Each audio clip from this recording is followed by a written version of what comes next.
हिमाचल की संस्कृति और सौंदर्य से रूबरू कराते कार्यक्रम नमस्ते हिमाचल में मैं डिम्पल शर्मा आप सभी का स्वागत करती हूँ। हिमाचल का सौंदर्य केवल यहाँ की प्राकृतिक सुंदरता तक सीमित नहीं है, ये निहित है यहाँ के लोकगीतों में, लोक कलाओं में, लोक धुनों में और यहाँ के लोक कलाकारों में। आज का कार्यक्रम हमारा सुरमय रहने वाला है क्योंकि आज कार्यक्रम में हमारे साथ है एक बांसुरी और शहनाई वादक। कार्यक्रम में आज हमारे साथ रहने वाले हैं बलदेव चौहान जी, जिन्होंने हिमाचल का राष्ट्रीय स्तर पर प्रतिनिधित्व किया है। आपका कार्यक्रम में बलदेव जी बहुत बहुत स्वागत है। धन्यवाद जी। बलदेव जी, जिस तरह से आप एक शहनाई और बांसुरी वादक हैं और हिमाचल की आपने हर जगह पहचान दिलाई है, जहां आपकी अपनी पहचान बनी है वहीं आपने हिमाचल को भी एक अलग पहचान दिलाई है। ऐसे में आपसे आपकी सुरमय जीवन के बारे में हम जाने तो शुरुआत करना चाहेंगे आपकी शहनाई के साथ और चाहेंगी कि ईश्वर की हम स्तुति करें और ईश्वर को धन्यवाद करें जो आपके ऊपर आपकी कला के रूप में उनकी अनुकंपा है, उसका हम आशीर्वाद लें।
बहुत ही खूबसूरत बलदेव जी, ऐसा लगता है जैसे आसपास के माहौल में आपने सजीवता भर दी हो, हर निर्जीव चीज़ को सजीव कर दिया हो। बलदेव जी, आपसे जानना चाहेंगी कि आपका बचपन कहाँ बीता है, कहाँ से आप बेसिकली हैं और आपकी जो शिक्षा दीक्षा है वो कहाँ पर हुई? मैं गांव बक्साड़, तहसील करसोग, ज़िला मंडी का रहने वाला हूं। बचपन से ही मुझे बांसुरी और शहनाई बजाने का शौक़ पैदा हुआ। जैसे हमारे मेले होते हैं ना जी, तो मेलों में जाना तो 1 रुपया देना, 2 रुपये देने बच्चों के लिए, तो वो मिठाई खाने के लिए देते थे। मैंने उसकी मिठाई नहीं खानी, मैंने देखनी भाई कहीं बांसुरी कहाँ है और बस उसकी बांसुरी खरीदनी है और लगे रहना, ऐसे ही शौक़ पैदा हो गया जी। और बाद में फिर स्कूल में जब 7वीं 8वीं पढ़ता था तो बच्चे बोलते थे, गुरुजी ये जो है बांसुरी बजाता है, ये बांसुरी बजाता है। अच्छा, फिर मेरे से बांसुरी मंगाई जी, फिर थोड़ी थोड़ी मेहनत करता गया आगे और शहनाई भी इसी तरह मतलब सीखी थोड़ी थोड़ी करके ना जी। तो गांव में भी हमारे एक मान सिंह जी थे, वो शहनाई बजाते थे, मैं उनके पास जाता रहता था और उनसे ये सीखता गया कि भाई कैसे कैसे बजती है। और बांसुरी के फिर बाद में जब मैं स्कूल से निकला तो 1985 में आकाशवाणी शिमला में मेरी ऑडिशन हुई और मैं उसमें उत्तीर्ण हो गया था। जी, तो आपको जो इसका शौक है बांसुरी और शहनाई का बचपन से ही हो गया था? बचपन से। तो आसपास में ऐसे लोग थे, कैसे आप जो है आकर्षित हुए शहनाई और बांसुरी की तरफ? जैसे आपने कहा कि शौक तो हो गया था, मेले में जाकर आप जो है बांसुरी ही खरीदते थे, पर शौक कैसे आपका पैदा हुआ? क्या गांव में ऐसे लोग आपको मिलते थे जो पहले से बांसुरी या शहनाई बजाया करते थे? हाँ जी, हमारे गांव में एक आदम राम जी थे जी। वो बहुत इतनी बड़ी बांसुरी होती थी उनके पास, वो चरान का काम करते थे बेचारे, तो बहुत अच्छी बांसुरी बजाते थे। तो मैं उनके पास भी जाता रहता था, फिर उनसे भी मैंने बहुत सीखा। और बाद में जब मेरी ऑडिशन हो गई आकाशवाणी में, तो उसके बाद फिर श्री लेखराम गंधर्व जी जो आजकल कार्यरत है आकाशवाणी शिमला में बांसुरी वादक के रूप में, तो मैं उनके साथ बहुत रहा। मैंने उनसे फिर सीखा, बांसुरी उनसे सीखी मैंने। जी, तो एक काफ़ी लंबा सफ़र हम कह सकते हैं आपका जो है बांसुरी और शहनाई के साथ रहा है, जिस तरह से आपने बचपन से शुरुआत की और आप आगे बढ़ते चले गए। पर अभी हम रहना चाहेंगे आपके बचपन के समय में, क्योंकि बचपन की बहुत सारी यादें होती हैं, बहुत ही अनूठी यादें होती हैं जो हमारे साथ जीवन पर्यंत चलती हैं। तो उसी बचपन में जाते हुए फिर से जानना चाहेंगी कि क्या कुछ कैसा माहौल था उस समय में, क्योंकि आज के समय की जब हम बात करते हैं तो काफ़ी बदलाव आ गया है। पर अगर हम उस समय की बात करते हैं तो बहुत अलग सा माहौल रहता था। बच्चे जो हैं वो गांव में एक जगह इकट्ठे होकर मिलते थे, और अगर किसी के अंदर किसी तरह की कोई कला है तो उसे निखारने का मौका भी वहाँ मिलता था, क्योंकि बच्चे जो है अपनी कला को दिखाते थे। तो ऐसे में आपको ऐसे अवसर कब कब मिले? जैसे घर में मैंने लड़ झगड़ के मतलब पशु चुकाने जाना है कि नहीं मैं ही जाऊंगा, बांसुरी लेनी है और जंगल में बस खुलेआम खूब बांसुरी की धुनें बजानी। फिर और भी होते थे साथी लोग ना, मतलब जो पशु चुगाने और भी आते थे गांव के बच्चे, तो मेरे साथी जो थे तो फिर सब इकट्ठे हो जाने। फिर हाँ बोलते भाई बांसुरी है, बांसुरी बजाओ बांसुरी बजाओ। फिर उनको अलग अलग धुनें सुनानी, बस ऐसे ही शौक पैदा हो गया जी। तो आपके अंदर तो वो एक चाह थी ही कि आपको बांसुरी बजानी है, और फिर आसपास का माहौल आपको ऐसा मिल जाता था, आपके दोस्त, और फिर जैसे आपने कहा कि जंगल का जो वो प्राकृतिक सौंदर्य है उसके बीच में तो हम कह सकते हैं कि मज़ा ही कुछ और आ जाता है। तो वो बचपन के जो वो उस वक्त के अनुभव है वो तो आपने साझा किए। हम चाहेंगे कि आप उस समय की जो धुनें हैं वो भी बांसुरी के माध्यम से हमें ज़रूर सुनाएं, क्योंकि बहुत सी बांसुरियाँ आपने रखी हैं, तो इनके बारे में भी जानेंगे।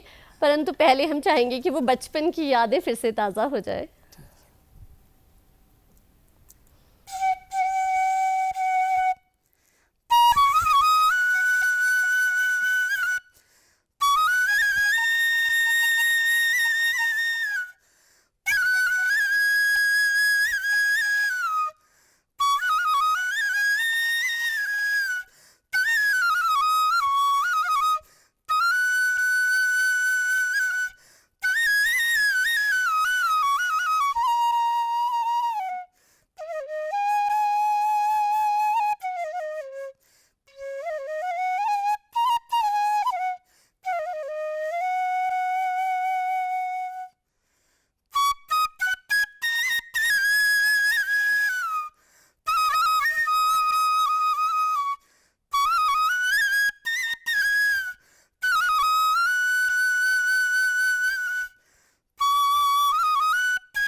बहुत ही खूबसूरत ये धुन थी।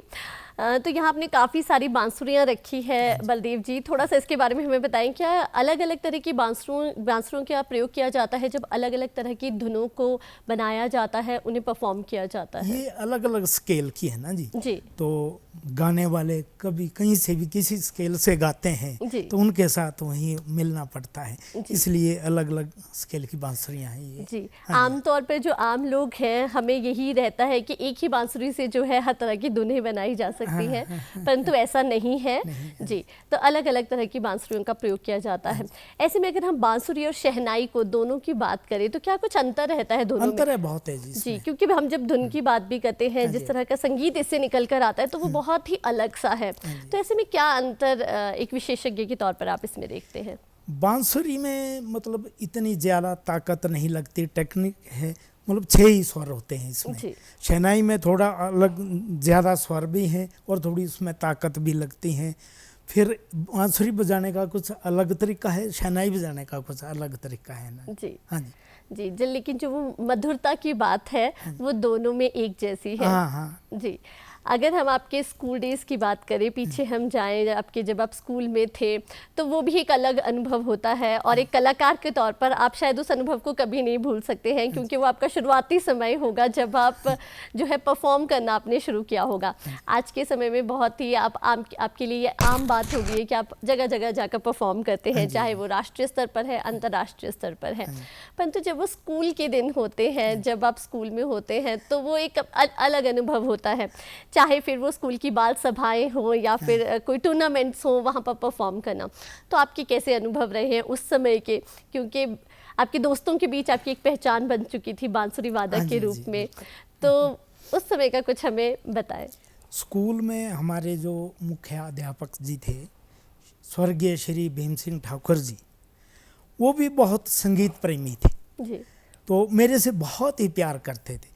अब उनके पास मैथ पढ़ता था तो उनका जो काम दिया हुआ वो मेरे को सबसे पहले करना पड़ता था, और वो मुझे इतना आशीर्वाद देते थे। जब मेरे वो कॉपी देखते थे, मेरी राइटिंग भी बढ़िया थी, हाँ कहते यहाँ ये तो आगे ही जाएगा। उनका आशीर्वाद गुरु का मुझे बहुत प्राप्त हुआ और उन्हीं के द्वारा मैं इतना आगे बढ़ा। स्कूल से ही उनका, नहीं बेटा तू आगे जा, इसमें आगे कुछ सीख। पर घर की ऐसी परिस्थितियाँ रही कि मैं घर का भी अकेला था, तो उस वक्त बिजली भी नहीं होती थी, और जोगठी बोलते हमारे जोगठी ना जी, चील की, हाँ, तो उनको जला के उनकी लाइट करनी और तब पढ़ना। लाइटें होती नहीं थी उस वक्त जी। तो इस तरह फिर स्कूल से आगे आगे बढ़ता गया, फिर ऐसा शौक पैदा हुआ जी आगे जी। तो आपको बाल सभाओं में परफॉर्म करने का मौका मिलता था? हाँ जी, आपके टीचर्स पर आपको प्रोत्साहित करते थे? हाँ जी, हाँ जी, बहुत बहुत करते थे जी। हाँ, कभी हाँ जी गाना भी सुना दे जी। हाँ जी, बांसुरी भी सुना दे हाँ जी। जी, तो आप गाना भी सुनाया करते थे? हाँ, पहले सुनाता था जी, अब जी, तो आजकल आपने छोड़ रखा है। हाँ, वो तो जी। अब तो क्या, चलो जी, तो आपके उन्हीं स्कूल डेज में जो आपने अपनी पहली परफॉर्मेंस दी हो, उस समय की कोई हम धुन ज़रूर सुनना चाहेंगे। अगर आप बांसुरी या शहनाई के माध्यम से हमें कोई धुन उस समय की सुनाए। जी, वो स्कूल डेज की, आपके भी वो स्कूल के दिन वापस आपको याद आएंगे कि किस तरह से आप जो है वहाँ परफॉर्म किया करते थे।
बहुत ही खूबसूरत बलदेव जी।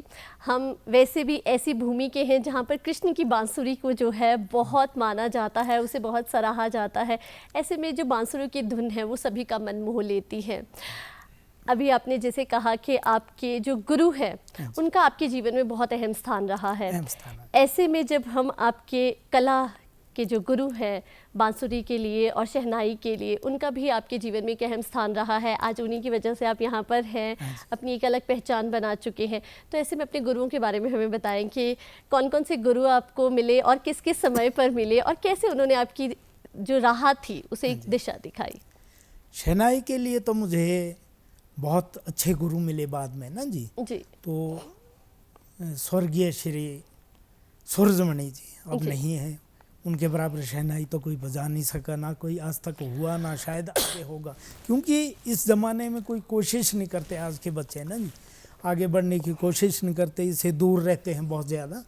तो सूरजमणि जी का मेरे लिए बहुत बड़ा योगदान रहा है। जी। और बांसुरी के लिए तो श्री लेखराम गंधर्व जी का बहुत योगदान रहा, मुझे बड़ा आशीर्वाद मिला उनका। और भाषा कला एवं संस्कृति विभाग जी। में कार्यरत थे श्री प्रेम प्रकाश निहाल्टा जी, तो उनकी वजह से मुझे बहुत काम करने का मौका मिला और भाषा विभाग में जाने का मौका मिला। और भाषा विभाग की तरफ से जो है मैंने पूरे हिंदुस्तान का दौरा किया जी। हाँ, सभी तो स्टेटों ये का। गुरु की आप पर कृपा बनी रही, हाँ जिसके जी। कारण आपको इतने मौके जो हैं वो आपको मिले हैं। हाँ, मिले हैं। ऐसे में आपने अपने जो है गुरु की बात की और साथ ही साथ आपने भी एक गुरु के रूप में कार्य किया जब आपने एक ग्रुप का जो है गठन किया। हाँ जी। तो इस ग्रुप के बारे में भी थोड़ा सा जानना चाहेंगे, किस तरह का ये ग्रुप बना और क्यों आपके मन में ऐसा विचार आया कि मैं अपना एक संगठन सा बनाऊं, एक ग्रुप बनाऊं और हम अपनी परफॉर्मेंसेस दें। क्या कुछ था उस समय मन में और कैसे ये ग्रुप जो है आगे चला? जैसे फिर बच्चे ना जी और मतलब सीखने के इच्छुक बहुत थे। जी। हाँ जी, लड़के लड़कियां कहते जी हमको भी ले जाओ कहीं प्रोग्राम में आगे। तो मैंने ये सोचा कि यार ग्रुप बनाया जाए अपना। तो हमने सबसे पहले छाड़ में अपने गांव में सरस्वती कला संगम नामक का जो है मतलब ग्रुप बनाया वहाँ पे। तो मेरे बड़े भाई श्री कुमार सिंह अत्री जी और हम दोनों मतलब हमने मिलजुल कर उस गांव में बहुत बड़ा एक ग्रुप बनाया, जो उसमें बहुत कलाकार जुड़े, कोई आते भी गए जाते भी गए, उसमें लड़के लड़कियां बहुत जुड़ते गए। अभी तो ग्रुप चला है हमारा। जी। तो किस तरह का बलदेव जी, जैसे आपने अपने ग्रुप के बारे में बात की कि आपका ग्रुप आज भी चल रहा है और आपने जो नए युवक युवतियां थी जो आपके साथ में सहयोग करना चाहते थे इस समय में और जानना चाहते थे, सीखना चाहते थे इस कला को, उनको अपने साथ में लेकर आगे बढ़ाया। तो किस तरह का आज के समय में जब हम बात करते हैं, कैसा अनुभव है उनका, आपके साथ इतने समय से कार्य कर रहे हैं और कैसे आगे बढ़ रहे हैं? बहुत आगे बढ़े वो लोग जो भी हमारे ग्रुप में आए ना जी। तो श्री हेमचंद हरनोट जी थे, वो हारमोनियम वादक थे पहले हमारे ग्रुप में, बाद में उनका भी अलग से अपना ग्रुप बना। उन्होंने कम से कम भी कोई 100 के आसपास गीत लिखे हमारे उधर सुकेत क्षेत्र के, तो बड़े फेमस हुए उनके गीत। तो उनका भी अपना एक ग्रुप है। तो हम पहले तो बहुत ही इकट्ठे रहे। तो आजकल के जो युवा जो हमारे साथ पहले जुड़े हैं ना जी, वो किसी ना किसी स्थान पे संगीत के माध्यम से जो बड़े ऊंचे स्थान पर चले गए हैं। हाँ जी। तो एक बहुत ही अच्छा अनुभव ये रहता है जब हम आने वाली पीढ़ी को भी अपनी संस्कृति के साथ जोड़ पाते हैं। और आपने बहुत ही एक अच्छा कार्य किया इस ग्रुप के माध्यम से कि जो आपकी आने वाली पीढ़ी है उन्हें भी जो ये संस्कार है वो एक तरह से आपने उसका बीज बो दिया है। बात की जाए अगर हम आपके ग्रुप के बाद जिस तरह से आपने भाषा और संस्कृति विभाग की बात की थी, उनके माध्यम से आप पूरे भारतवर्ष में अलग अलग राज्यों में जो है आपको परफॉर्म करने का मौका मिला, उसके बारे में, उस अनुभव के बारे में बताएं। क्योंकि जब आप हिमाचल की बात करते हैं तो हिमाचल में हमें लगता है कि हम अपने ही परिवार में हैं, तो जब परिवार से बाहर निकलने का मौका मिलता है तो एक वो अलग अनुभव होता है। अपनी कला को दिखाने का जो एक माध्यम रहता है, बाहर भी आप दिखा रहे हैं, जहाँ अपनी पहचान बनती है वहीं आपको जो है अपने प्रदेश का प्रतिनिधित्व करने का मौका मिलता है, सभी लोगों के प्रतिनिधि बनकर आप गए। तो किस तरह का सारा अनुभव आपका रहा? भाषा कला एवं संस्कृति विभाग से श्री प्रेम प्रकाश निहाल्टा जी के आशीर्वाद से ना बहुत सभी स्टेटों में जाने का मौका मिला, बांसुरी बजाने में भी, शहनाई में भी, और अलग अलग जगह का कल्चर देखने को मिला। और हमने जैसे वहाँ से भी टीमें हमारे हिमाचल में आती थी, तो यहाँ से भी हमारी टीम जाती थी 25-30 लोगों की। तो हमने जो अपने हिमाचल को वहाँ पे प्रेजेंट करना है, पूरे हिमाचल की संस्कृति को, और वहाँ की टीमें जब यहाँ आती थी वो भी अपना मतलब पूरा संस्कृति का अपना यहाँ मतलब ये कार्यक्रम करते थे। जी। तो वो अनुभव एक अलग ही रहता होगा उस समय में आपका। जी, जब आप इस तरह से बाहर के लोगों के साथ जो है इस तरह की परफॉर्मेंसेस दिया करते होंगे। हाँ जी। जी, आपने एआईआर की बात की थी कि आपको एआईआर में जो है ऑडिशन आपने दिया और आप वहाँ पर सिलेक्ट हुए, तो उस समय का कैसा अनुभव था? कैसे आपको वहाँ सबसे पहले तो मौका कैसे मिला? क्योंकि जब हम आज के समय की बात करते हैं तो आज का समय काफ़ी बदला हुआ है, बहुत से माध्यम है जिसके माध्यम से आप पहुँच सकते हैं, परंतु जिस समय की आप बात कर रहे थे तो वो एक बहुत ही, हम कह सकते हैं, ऐसा कठिन समय था। उस कठिन समय में आपने बहुत कुछ सीखा, आप आगे बढ़े। ऐसे में आपका आकाशवाणी के साथ आपका किस तरह से जुड़ाव हुआ? मेरे जो गुरुजी स्कूल के थे श्री भीम सिंह ठाकुर जी, उन्होंने वहाँ से एक चिट्ठी लिख के दी कि दे बेटा जा तो वहाँ पे आकाशवाणी में जा, और उनके कुछ जानने वाले थे यहाँ पे श्री गंगा सिंह ठाकुर जी, तो वो पे मतलब उनके लिए चिट्ठी लिखी और फिर उन्होंने मेरा यहाँ पे फॉर्म भरा और फिर मुझे कुछ महीनों बाद जो है ऑडिशन के लिए बुलाया गया। फिर जिसमें उस वक्त यहाँ प्रोड्यूसर थे श्री लच्छीराम सलीम जी, तो उनके इसमें मुझे ऑडिशन करने का यहाँ मौका मिला और उसमें मैं उत्तीर्ण हो गया और मैं बहुत खुश हुआ। फिर तो मुझे रिकॉर्डिंगें मिलती रही।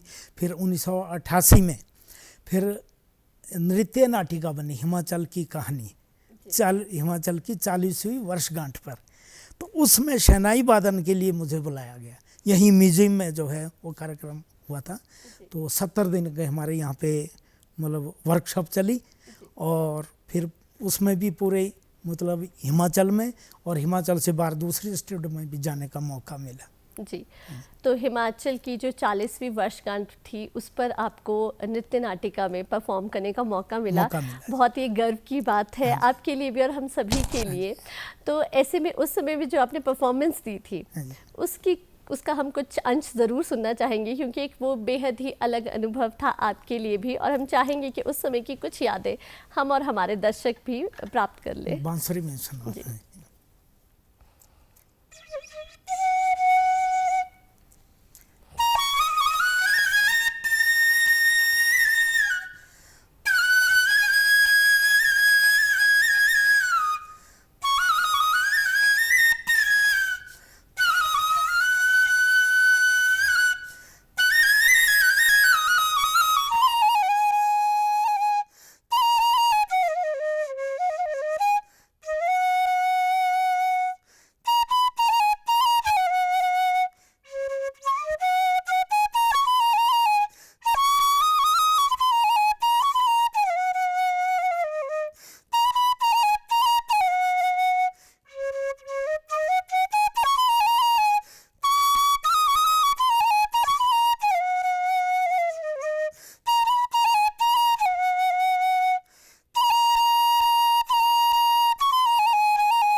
बहुत ही खूबसूरत, और ऐसा लग रहा है कि हम कहीं अलग ही वातावरण में पहुंच चुके हैं।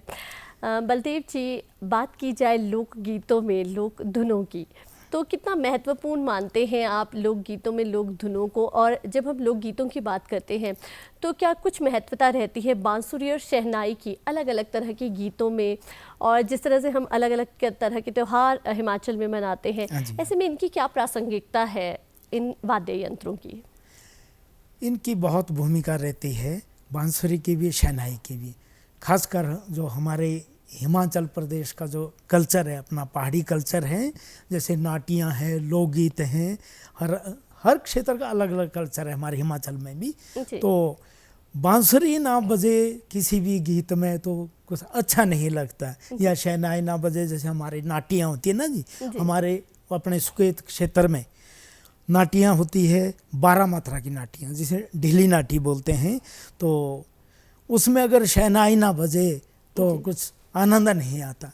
जैसे लोकगीत हैं, उसमें अगर बांसुरी ना बजे तो भी आनंद नहीं आता। तो इसलिए इसका बांसुरी और शहनाई का लोकगीतों में, नाटियों में बहुत ही ज़्यादा महत्व रहता है। जी, आपने अलग अलग क्षेत्रों की बात की, ऐसे में हम आपके करसोग क्षेत्र के बारे में ज़रूर वहाँ की संस्कृति को थोड़ा सा और बेहतर जानने का प्रयास आपके माध्यम से करना चाहेंगे। जिस तरह आपसे ढीली नाटी की बात की, अलग अलग तरह के जो है वहाँ पर प्रस्तुतियाँ दी जाती हैं, ऐसे में कोई एक ऐसी चीज़ जो शहनाई या बांसुरी के माध्यम से उस क्षेत्र को एक तरह से रिप्रेजेंट करे, तो आप वो हमें ज़रूर सुनाएं। ठीक है, मैं एक 12 मात्रा की नाटी सुनाता हूँ। जी।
बहुत ही खूबसूरत बलदेव जी, हमारे लोकगीतों की बात ही ऐसी है और हमारे वाद्य यंत्रों में इतनी मधुरता है कि हर चीज़ में वो सजीवता भर देते हैं और हर किसी के मन को मोह लेते हैं। इसी तरह से आपकी बांसुरी ने भी सभी का मन मोह लिया है। बात की जाए महात्मा गांधी के 150वीं जो जन्म दिवस था, उस पर भी आपको परफॉर्म करने का मौका मिला और हिमाचल का प्रतिनिधित्व करने का मौका मिला। मुझे लगता है हर किसी को आप पर गर्व है, हर कोई जो है इस बात को सराहता होगा कि आपने किस तरह से बखूबी जो है हिमाचल का प्रतिनिधित्व किया अपनी कला के माध्यम से। तो वो कैसा अनुभव था और किस प्रकार से आपको वहाँ इतने कलाकारों के बीच में जाने का मौका मिला? महात्मा गांधी जी की 150वीं वर्षगांठ पर जी एक बहुत बड़ा कार्यक्रम दिल्ली में हुआ, तो जिसकी रिकॉर्डिंग दिल्ली में की गई। वो एक धुन थी, धुन पर ही वो मतलब वैष्णव जन, ये जो भजन गांधी जी का बहुत ही प्यारा भजन, और इस भजन की धुन पर हिंदुस्तान के जितने भी पुराने मतलब वाद्य यंत्र है उन पर ये जो है धुन बनाई गई। तो उसकी रिकॉर्डिंग दिल्ली में हुई, सभी स्टेट हो गई, अलग अलग कई दिन रिकॉर्डिंग चली जी। उसके बाद फिर शूटिंग जगह जगह हुई और फिर बाद में उसका एक ही कार्यक्रम दिल्ली में इकट्ठा हुआ जी। हाँ जी, तो मुझे हिमाचल से मतलब मैं अकेले ही था उसमें, या हिमाचल से बाकी तो दो कलाकार थे उसमें, 40-42 कलाकार थे हम सारे ना जी। तो एक बहुत ही मतलब एक वो धुन बनी थी वैष्णव जन जी। एक बहुत ही अलग सा अनुभव रहा होगा आपका उस समय का, क्योंकि जो वो चेहरे पर आपकी मुस्कान है वो अलग ही बयां कर रही है उस समय का सारा मंजर कि किस तरह की कितनी खूबसूरत सब कुछ वो रहा होगा। तो हम चाहेंगे कि आप वो बांसुरी पर हमें वो धुन ज़रूर सुनाएं, क्योंकि इतनी खूबसूरत वो धुन है और वो भजन ही अपने आप में बहुत ही अद्भुत है। तो हम चाहेंगे कि आप हमें और हमारे दर्शकों को वो ज़रूर सुनाएं।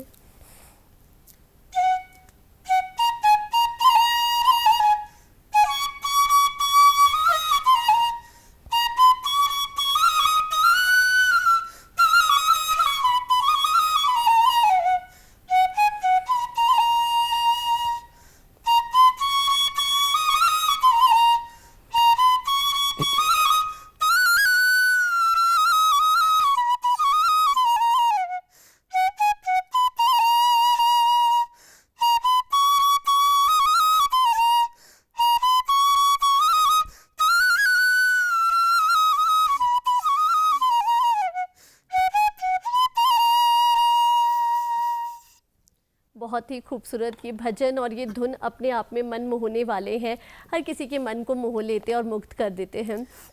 ऐसे में अगर हम बात करें उस समय की जब आपने ये सीखने की शुरुआत की, जिस समय को एक हम कह सकते हैं बहुत कठिन समय आपके लिए रहा, परंतु फिर भी आपने अपने अंदर की जो कला थी उसको निखारने में कोई कसर नहीं छोड़ी। अपने गुरुओं के माध्यम से और भी जो आपको माध्यम मिलते रहे उनके माध्यम से आप आगे बढ़ते गए।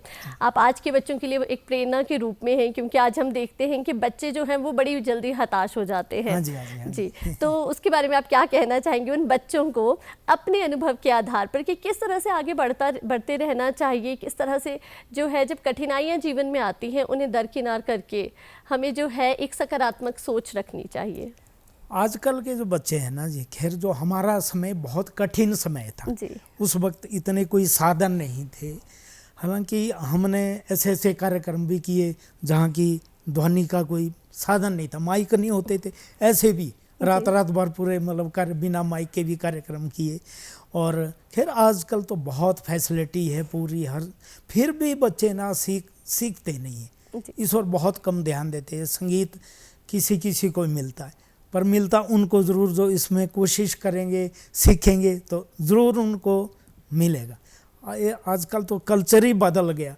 और जैसे हमारे अपने लोकगीत हैं तो उनको कुछ लोगों ने, ऐसे कलाकारों ने बिगाड़ने की कोशिश की है, बस उसमें कोई नया ही कोई फिल्मी धुनें बीच में लगा देनी, जिससे सारा वो बर्बाद होता जा रहा है। मैं तो ये कहता हूँ आज की पीढ़ियों से, यारो अपने जो है जो अपनी प्राचीन संस्कृति है उसको बचाए रखो, इसके लिए आगे बढ़ो, क्योंकि संगीत बहुत ही अच्छी चीज़ है।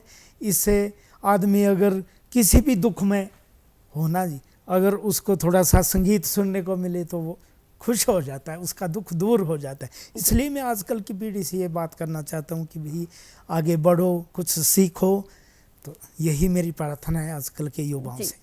आपने बहुत अच्छी बात कही है कि हर चीज़ जो है वो मेहनत मांगती है, चाहे वो कला है या कोई अन्य क्षेत्र है। तो ये बहुत ज़रूरी है कि बच्चे जो हैं वो खूब मेहनत करें और जो हमारी संस्कृति है, जिसे हम एक हमारी समृद्ध सांस्कृतिक विरासत है, उसको सहेजने का काम करें, उसे आगे बढ़ाने का काम करें, ताकि आने वाली जो पीढ़ी है वो भी उसका लाभ उठा सके और वो भी उसे सीख सके।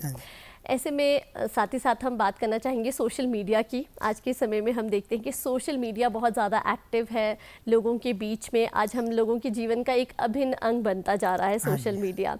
तो ऐसे में जब हम नए कलाकारों की बात करते हैं तो उनके लिए तो ये एक बहुत अच्छा माध्यम बनता जा रहा है।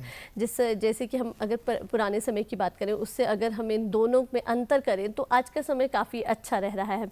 आप इसे कैसे देखते हैं सोशल मीडिया को, और कैसे इसे और बेहतर तरह से प्रयोग किया जा सकता है? जी, जो पहले की बात थी वो कुछ अलग है, अब की बात बहुत ही अलग है। अब तो सर अब फ़ोन पे ही सारा काम है, गुरु भी फ़ोन है और सबको संगीत भी फ़ोन है। कुछ भी आप मतलब सीखना चाहे या कुछ सुनना चाहे तो फ़ोन से।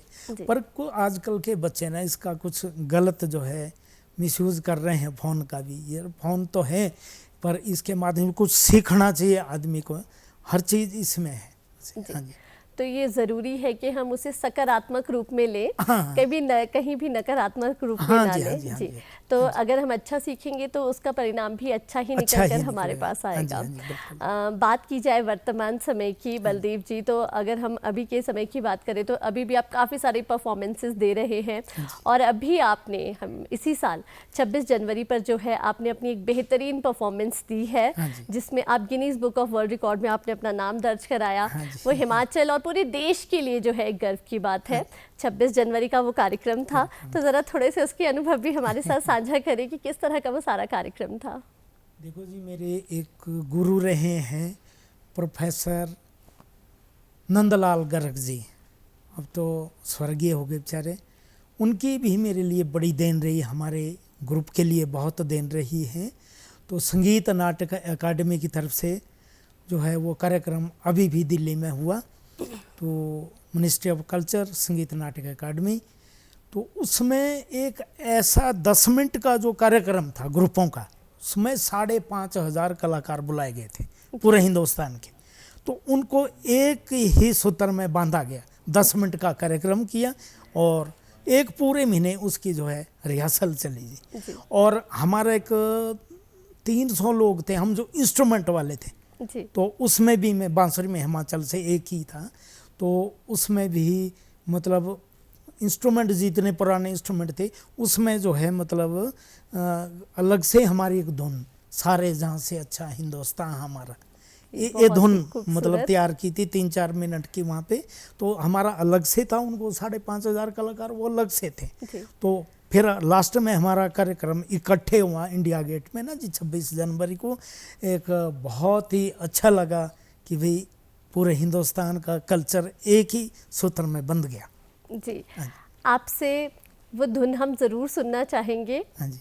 जी, तो क्योंकि वो एक बिल्कुल ही अलग अनुभव रहा है, तो वो अनुभव हम चाहेंगे कि हमारे दर्शक भी हम सबके साथ आप जब साझा कर रहे हैं तो सब उसका आनंद लें। जी।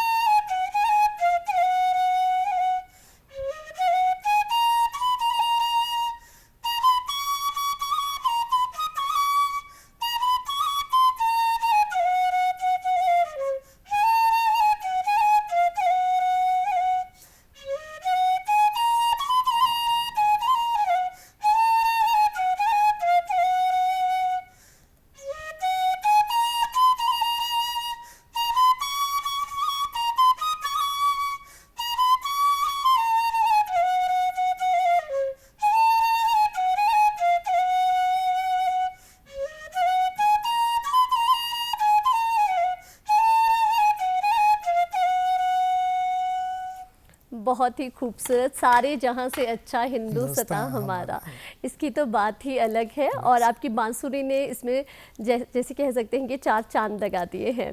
तो लोकगीतों की हम बात कर रहे हैं, और लोकगीतों और वाद्य यंत्रों की जब हम हिमाचल की बात करते हैं तो इनकी अपनी ही एक अलग पहचान है, अलग ही जो है इससे माहौल बन जाता है। तो क्यों ना हम और हमारे दर्शक जो हैं इस समय एक बेहतरीन लोकगीत का आनंद लें। तो आइए देखते हैं ये खूबसूरत सा गीत।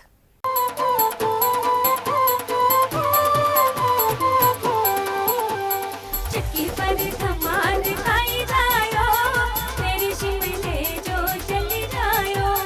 चक्की पर धमाल खाई जायो, फिर शिमले जो चली जायो। चक्की पर धमाल खाई जायो, फिर शिमले जो चली जायो। चक्की पर धमाल खाई जायो, फिर शिमले जो चली जायो।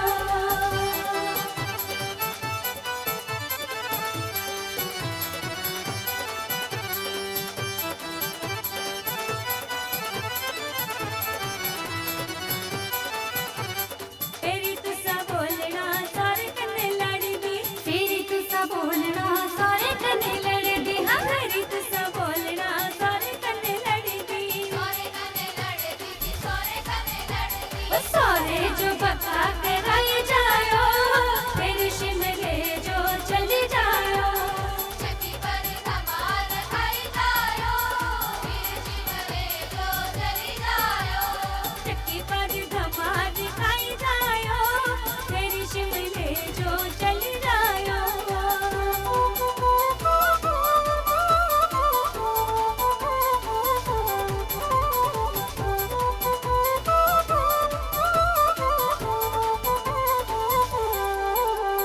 बाई पर कलिया किया जाना मजे, बाई पर घेरे बढ़िया रे। बाई पर कलिया मकिया जाना मजे, बाई पर घेरे पहुंचिया गे।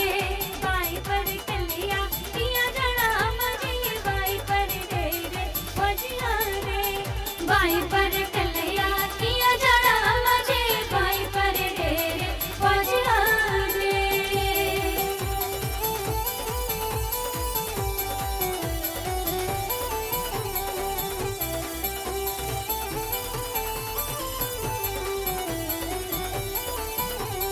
छैल छैल कपड़े तू पाया मेरी गोरिये, दिल तेरे साड़े की ना बजिया रे। छैल छैल कपड़े तू पाया मेरे गोरिये,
बहुत ही खूबसूरत ये प्रस्तुति थी। हिमाचल के कहीं के भी लोकगीत हों, बहुत ही खूबसूरती जो है वो प्रदान करते हैं, सारे वातावरण को जो है वो बदल कर रख देते हैं।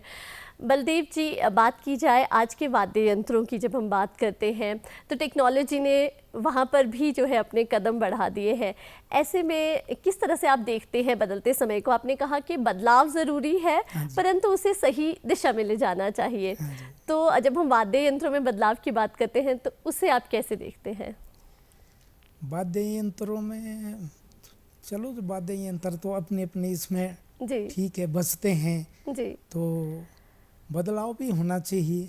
थोड़ा सा ज़माने के अनुसार भी थोड़ा सा काम होना चाहिए वैसे तो। जी। चलो, वो तो आज की पीढ़ी के लिए हम यही कहते हैं कि भाई कुछ चलो नया भी सीखना चाहिए, पर पुराना मत बोलिए। नया भी सीखो, पुराना मत बोलो। जी, तो दोनों चीज़ें जो है वो साथ साथ चलनी चाहिए। हाँ जी। जो हमारी प्राचीन सांस्कृतिक विरासत है उसे भी आगे लेके जाए और जी। नई चीज़ों का भी उसमें समावेश हाँ, करते जाएं। समावेश जब दोनों चीज़ें साथ में चलेंगी तो है खूबसूरती और निखर कर बाहर आएगी।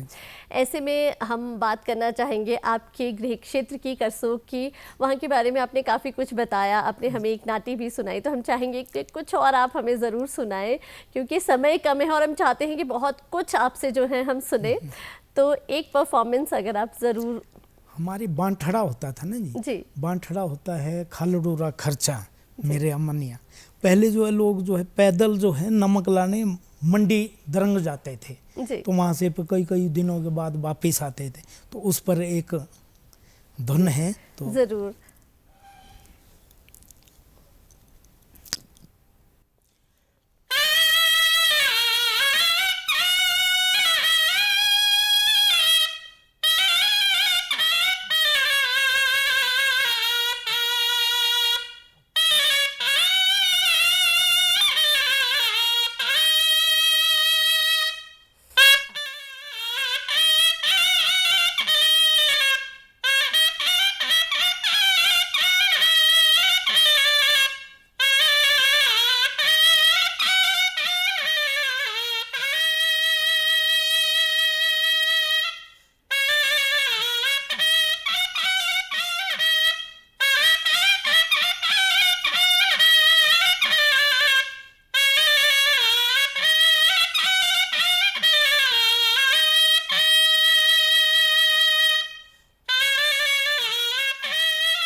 बहुत ही खूबसूरत बलदेव जी, बहुत ही जो है मनमोहक ये शहनाई थी। शहनाई की जो है बात ही अलग है। क्यों इस तरह का आज के समय में हम परिस्थितियां देखते हैं कि शहनाई की तरफ जो है लोगों का रुझान जो है काफ़ी कम होता जा रहा है, बहुत कम, जबकि हाँ इसकी मधुरता बहुत ज़्यादा है। हाँ जी, हाँ जी। तो सीखते नहीं है ना जी बच्चे, और बोलता भाई ये कठिन काम है। शहनाई बजाना बहुत कठिन काम है, बहुत। जी। बांसुरी भी कठिन है, पर बांसुरी से ज़्यादा शहनाई जो है बहुत ही कठिन है। एक लकड़ी है ये, जी है ना जी, और इसमें जो है छेद है, जी। और ऊपर एक नली बनानी पड़ती है। जी। उसके ऊपर फिर घास का पत्ता लगता है, फिर पत्ता वो पता नहीं कैसा लगे, कई बार अच्छा भी ना हो, फिर वो कैसे सुरीला बने।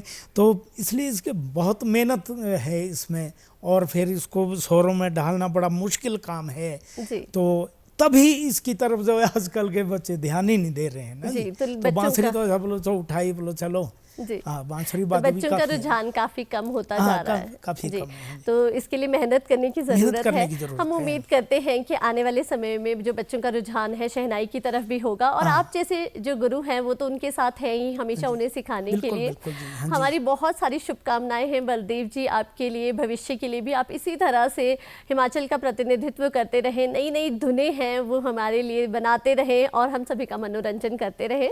आज आप कार्यक्रम में आए, इसके लिए आपका बहुत बहुत धन्यवाद। और हम चाहेंगे कि जाते जाते भी हम अपने दर्शकों को आपकी खूबसूरत बांसुरी की धुन के साथ छोड़े जाएं, तो आपकी एक खूबसूरत सी धुन हो जाए।